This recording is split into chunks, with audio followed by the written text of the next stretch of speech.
Aprender sempre, quinto ano, Ensino Fundamental, Língua Portuguesa, volume 2, sequência 3. Epidemia viraliza e transforma-se em textos. Sequência 3. Epidemia viraliza e transforma-se em textos. Você já ouviu ou leu a palavra epidemia? Em qual situação? O que você compreende por epidemia? O que tal palavra pode significar? Nos últimos meses, a palavra que mais aparece nos noticiários é pandemia. Você compreende o que é pandemia? Você certamente deve ter lido ou ouvido muito essa palavra ultimamente. Iniciaremos nosso estudo aprendendo mais sobre epidemia e chegaremos na pandemia. Para conhecer um pouco mais sobre as epidemias, você lerá silenciosamente uma notícia publicada na revista Ciência Hoje para crianças em 2001. O que você acha que a notícia intitulada Epidemias de Verão irá discutir com o leitor? Por quê? Ao longo da sua leitura, você usará 3 marcadores de lápis, caneta com cores diferentes para marcar 3 ações importantes. Então, vocês vão escolher 3 cores de canetas, lápis de cor ou marca-texto para as 3 situações. Letra A. Palavras e expressões que eu tenho dúvidas. Então, quando vocês estiverem lendo e aparecer palavras ou expressões que vocês não sabem o significado, que vocês tenham dúvidas, vocês vão grifar com a cor escolhida. Letra B. Trechos da notícia que são importantes para eu compreender o que é uma epidemia. Então, quando vocês encontrarem um trecho que ajude vocês a compreender o que é uma epidemia, vocês vão também grifar com a cor escolhida por vocês. Letra C. Trechos da notícia que são importantes para que eu compreenda detalhes das epidemias de verão. Então, na letra C, quando vocês encontrarem esses trechos que vão explicar detalhes das epidemias de verão, vocês também vão grifar com a cor escolhida por vocês. Então, aqui vocês vão escrever: para a ação A, usarei a cor, e vocês vão colocar vermelho, amarelo, azul, a cor que vocês quiserem. Para a ação B, usarei a cor. Para a ação C, usarei a cor. Então, lembrando, vocês têm que escolher 3 cores diferentes, tá certo? Epidemias de verão. Os dias quentes e as chuvas constantes são comuns no verão e favorecem o surgimento de epidemias. Você conhece essa palavra? Epidemias são doenças que surgem rapidamente em certos lugares e atingem um grande número de pessoas ao mesmo tempo. Algumas delas aparecem com mais frequência em determinadas épocas do ano. É por isso que no verão ouvimos falar muito sobre dengue, insolação ou diarreias. Falaremos um pouco de cada uma delas para que você as conheça e possa se proteger. Por que essas doenças são mais comuns no verão? A falta de saneamento básico, redes de água e esgoto nas áreas pobres e as chuvas de verão que favorecem o acúmulo de água parada criam ambientes favoráveis para o aumento da quantidade de vírus e bactérias. Quando alguém adoece nessas regiões, a doença se espalha rapidamente por meio dos restos de fezes.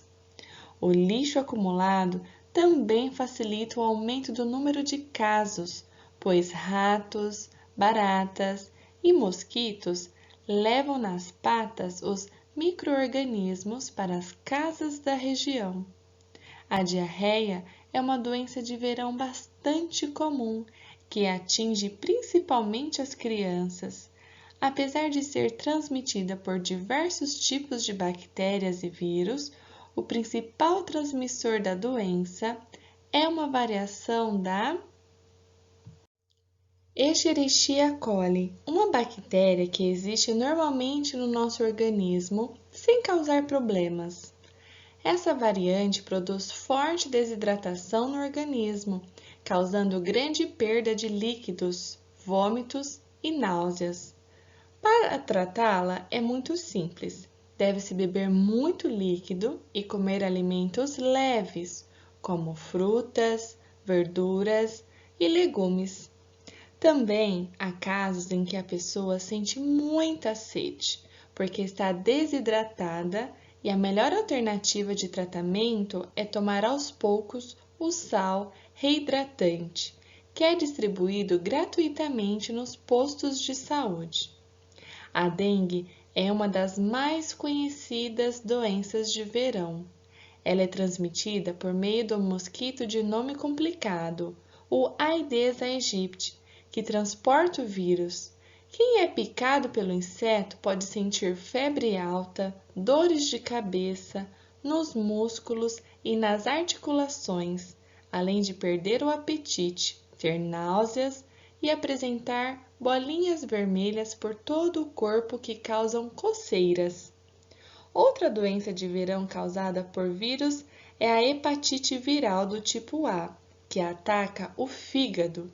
A pessoa pode levar até um mês para desenvolver os sintomas, tempo suficiente para o vírus atacar as células hepáticas do fígado, provocando amarelamento da pele, febre, dores de cabeça e musculares e o aumento do tamanho do fígado.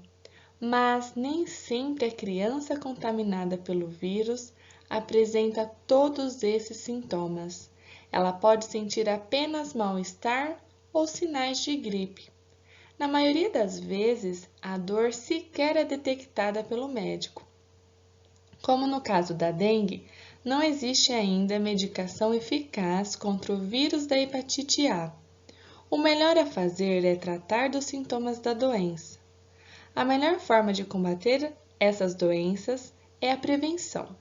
Para evitar a dengue, deve-se retirar da casa e do quintal objetos que possam juntar água parada, principal foco da doença.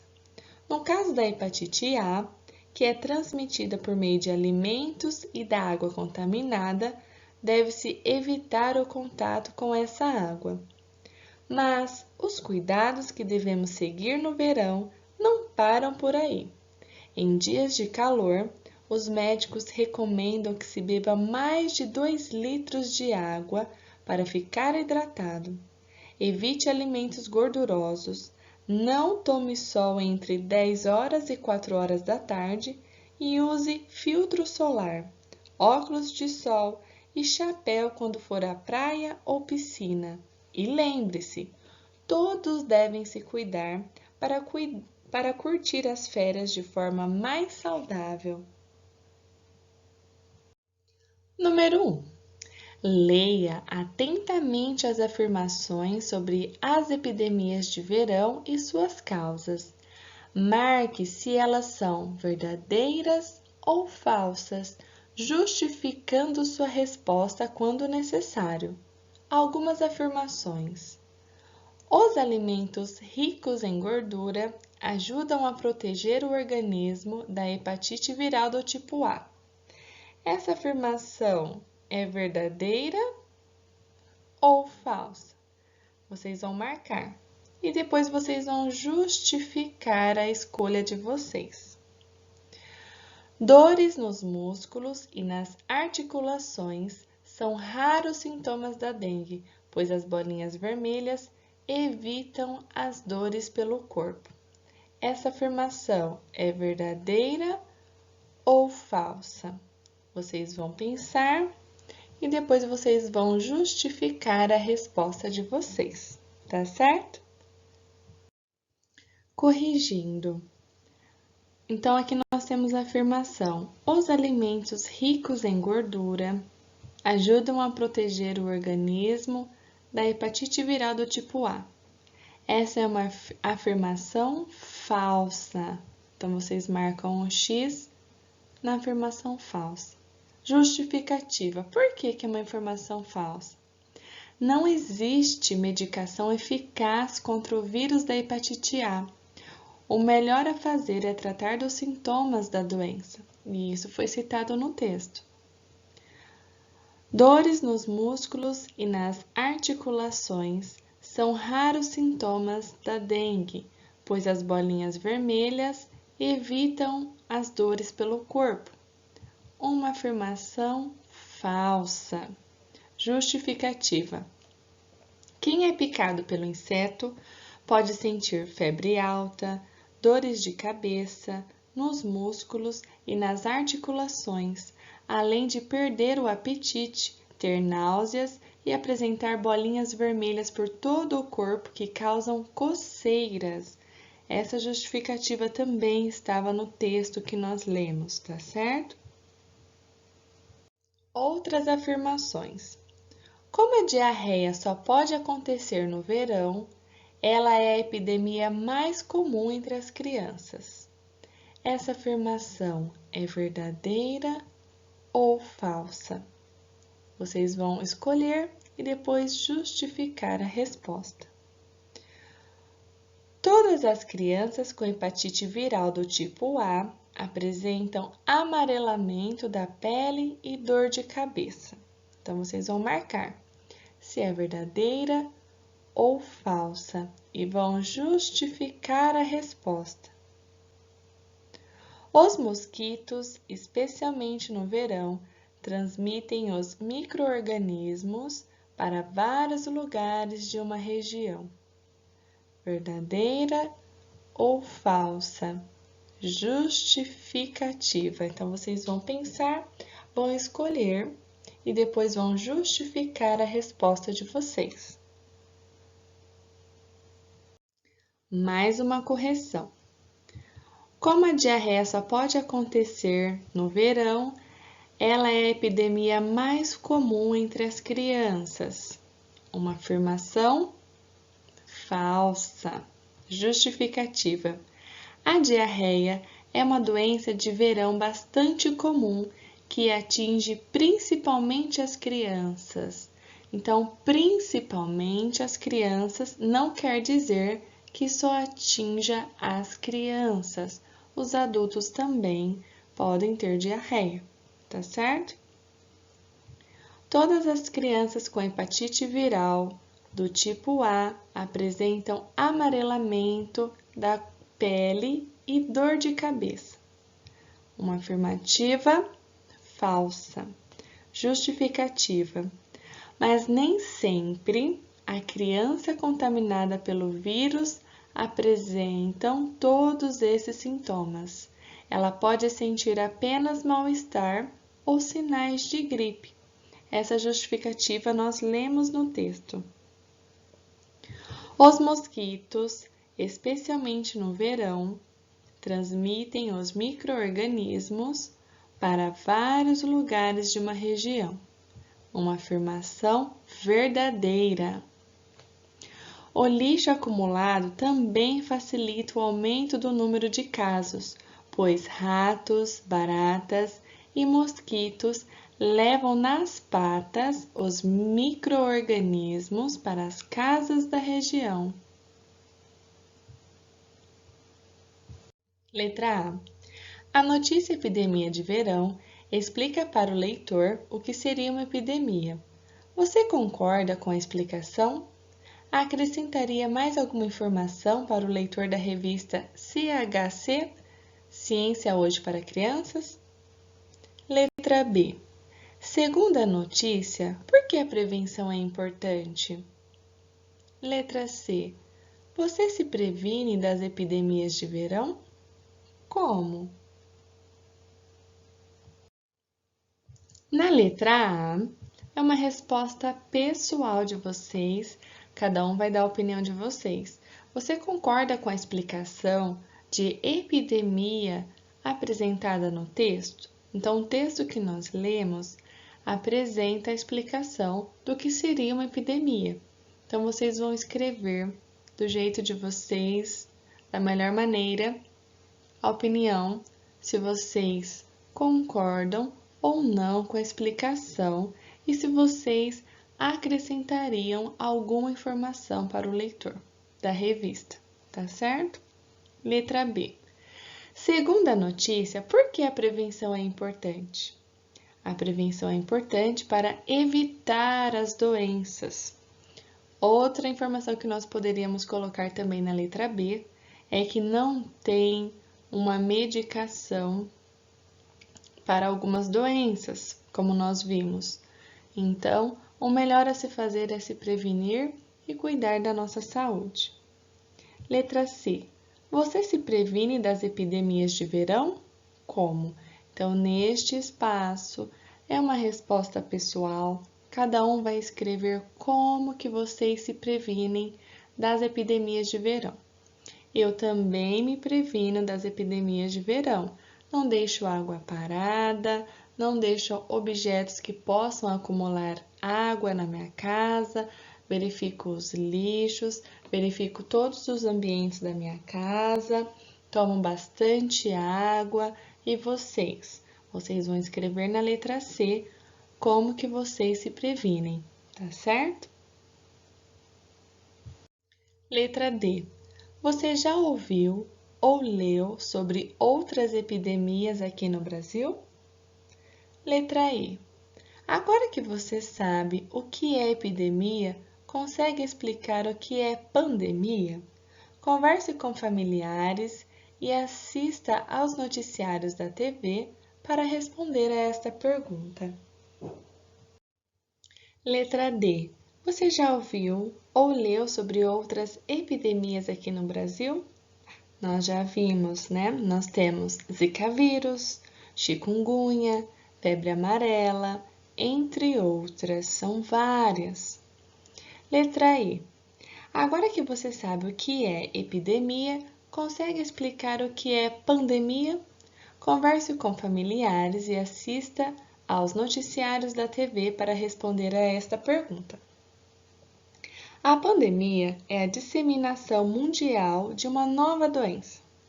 O termo é utilizado quando uma epidemia, ou seja, grande surto que afeta uma região, se espalha por diferentes continentes com transmissão sustentada de pessoa para pessoa, como por exemplo, a pandemia do coronavírus, tá certo?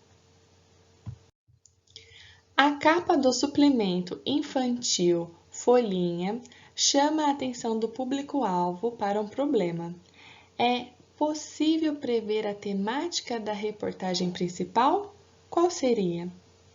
Folhinha, o mosquito ataca. O que será que vai falar? Ai, que medo! Para se proteger do Aedes aegypti, transmissor da dengue, crianças cariocas vão à escola de calça comprida e usam repelente todos os dias. Já pensou em ir para a escola de calça comprida no maior calor? É tanta gente pegando dengue no Rio que as crianças entraram na luta contra esse mosquito. Para se proteger do Aedes aegypti, o transmissor da doença, elas agora têm que se cobrir da cabeça aos pés na escola, faça chuva ou faça sol. Na mochila, cada um leva o seu repelente, que a professora passa nos alunos a cada 2 horas. Nas escolas, muita criança entrou na campanha para acabar com o foco do mosquito. Ninguém quer pegar dengue. Quem fica doente não pode brincar nem sair de casa. Fica fraco, deitado e tem que ir ao médico para tomar soro. E tem que fazer exame de sangue e torcer para melhorar, porque a dengue pode matar se não for cuidada. Quem já viu alguém com dengue sabe o perigo que é. Clarice Fisch Desaulniers de Almeida, 7 anos, viu o pai muito doente de cama. Depois foi a mãe de Clarice quem pegou dengue. Agora, para se proteger, a menina trocou o short do uniforme por uma calça jeans e vai de tênis com meia à escola. E mais, ela usa repelente 3 vezes ao dia e dorme protegida por um mosquiteiro, uma tela de tecido que parece um véu em volta da cama. Clarice até gosta, pois acha que fica parecido com uma cama de princesa. A menina tenta matar os mosquitos com a mão, mas acha difícil e prefere usar uma raquete elétrica com uma rede de alta tensão que queima os insetos no ato. A raquete virou moda no Rio. É tanta gente falando de dengue que os grandinhos também estão com medo do mosquito. A mãe de Bruno Manuel Cravo Duarte, 11 anos, conta que o filho até pediu para dormir na cama dela. O menino nega, mas conta que sempre passa repelente no intervalo da aula. No colégio onde estuda, até a calça jeans, que não faz parte do uniforme, foi liberada por causa do mosquito. Tenho medo. Uma colega teve e não pôde ir à escola, diz Lorena Vitorino, 10 anos. Matheus Santos, 8 anos, também passou a ir à escola de calça. A irmã dele já teve dengue. A pessoa fica com dor de cabeça, não consegue fazer nada e fica fraca, diz. Já Matheus da Cunha, 9 anos, conta que na Rocinha tem vários vizinhos com dengue. Ele conhece algumas formas de matar os focos do mosquito: acabar com a água parada, jogar areia no vasinho de plantas e colocar cloro no ralo. Número 2. Como as crianças do Rio de Janeiro, retratadas na reportagem, lidaram com o surto da dengue na região? 3. Ao longo do texto, aparecem várias informações sobre a dengue. Procure uni-las todas em um parágrafo, utilizando períodos curtos e pontuação adequada. Número 4. Releia as partes da reportagem de capa, prestando atenção aos pronomes destacados nos trechos. Para se proteger do Aedes aegypti, o transmissor da doença, elas agora têm que se cobrir da cabeça aos pés na escola, faça chuva ou faça sol. A irmã dele já teve dengue. A pessoa fica com dor de cabeça, não consegue fazer nada e fica fraca, diz. E mais, ela usa repelente 3 vezes ao dia e dorme protegida por um mosquiteiro, uma tela de tecido que parece um véu em volta da cama. Ele conhece algumas formas de matar os focos do mosquito. Letra A. As palavras destacadas são pronomes. Elas fazem referência a outras dentro do texto. Quais são tais palavras? Circule-as. B. Como você explica o uso desses pronomes no texto? Para que eles servem? Ou seja, qual seria sua função? Número 2. Como as crianças do Rio de Janeiro, retratadas na reportagem, lidaram com o surto da dengue na região? Para se proteger do Aedes aegypti, o transmissor da doença, elas agora têm que se cobrir da cabeça aos pés na escola, faça chuva ou faça sol. Na mochila, cada um leva o seu repelente, que a professora passa nos alunos a cada 2 horas. 3. Ao longo do texto aparecem várias informações sobre a dengue. Procure uni-las todas em um parágrafo, utilizando períodos curtos e pontuação adequada. Então, vocês vão escrever um parágrafo curto, utilizando as informações sobre a dengue que foram apresentadas no texto, de forma sucinta, com pontuação adequada. Então, é muito importante utilizar os sinais de pontuação, tá certo? Letra A. As palavras destacadas são pronomes. elas fazem referência a outras palavras dentro do texto. Quais são tais palavras? Circule-as. Então, nós lemos elas, dele, ela, ele. São pronomes. Estavam presentes no texto. E aí, lá no texto, vocês vão circular as palavras crianças, Matheus Santos, Clarice Fisch, Matheus Cunha. Então, na hora que está falando elas, está se referindo a crianças. Quando usou o pronome dele, estava se referindo ao Matheus Santos. Quando se falou ela, estava se referindo a Clarice Fisch. E quando falou ele, estava se referindo a Matheus da Cunha. Então, lá no texto, vocês vão circular estas palavras. Letra B. Como você explica o uso desses pronomes no texto? Para que eles servem? Ou seja, qual seria a sua função? Os pronomes servem para substituir os nomes e evitar a repetição de palavras no texto. Então, os pronomes são utilizados para a gente substituir nomes e evitar a repetição. Então, em vez de escrever as crianças, as crianças, as crianças, utilizaram o pronome elas, porque já tinha sido mencionada a palavra criança no texto antes. Quando falou dele, estava se referindo ao Matheus Santos. Como já tinha falado o nome do Matheus, utilizaram o pronome dele para evitar a repetição do nome do Matheus. Quando falaram no texto, a escrita ela, estava se referindo a Clarice Fisch. Como o nome dela já havia sido mencionado no texto, foi utilizado o pronome para evitar a repetição. Utilizaram também o pronome ele, referindo-se a Matheus da Cunha, também para evitar a repetição, já que o nome Matheus da Cunha já tinha sido citado no texto, tá certo? Então, os pronomes são muito importantes a gente utilizar na escrita do texto, porque evita as repetições de palavras, o texto não fica cansativo, tá certo? Fim da nossa atividade. Obrigada por assistir. Beijos!